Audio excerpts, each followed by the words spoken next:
Stitch fresh. Shut her records.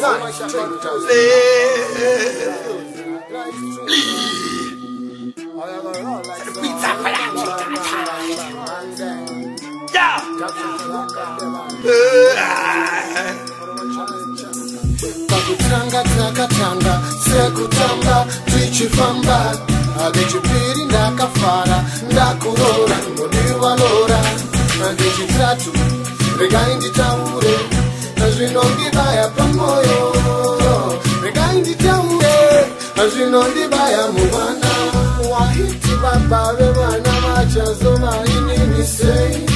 uchiti mai vevana vachazova iwewe sei zvino nasi unochaipochi iwe zvave kuti auchada nasi unochaipochi iwe zvave kuti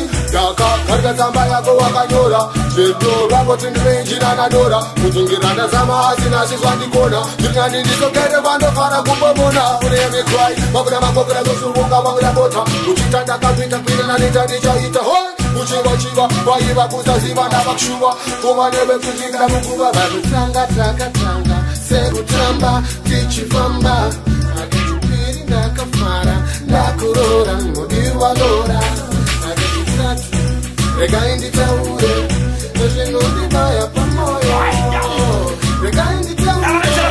zvinondibaya mumoyo Rakerudo kwaburi rutori fountain Flash kunge girozi iri patope mountain Letemendi wakaba utapa function Watipane mwana wabano kanga kuketa Anase kukele, atayita pate Nemno mutiweneti moko mwane pande Kuuno zomboke,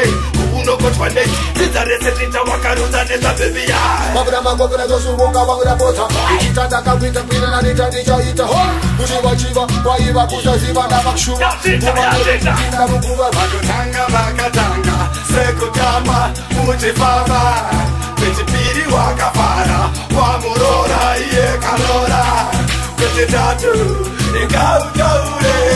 zvinokubaya pamoyo ikautaure waiti baba vevana vachazova inini sei uchiti mai vevana vachazova iwewe sei zvino nasi unochaipochi iwe zvave kuti auchada nasi unochaipochi iwe zvave kuti vakutanga takatanga sekutamba tichifamba